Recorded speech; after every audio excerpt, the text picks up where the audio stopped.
Experts stamp out Iowa Museum hopes inverted Jenny a fake. Omaha, Nebraska.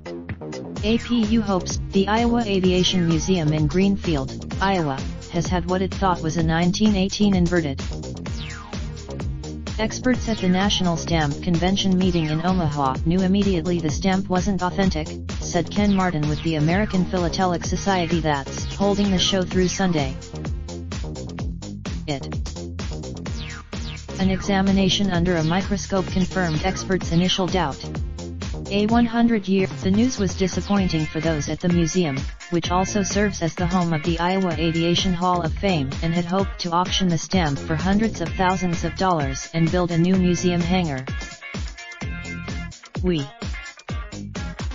Had it been real, it would be worth between $300,000 and $400,000 at auction, Martin said.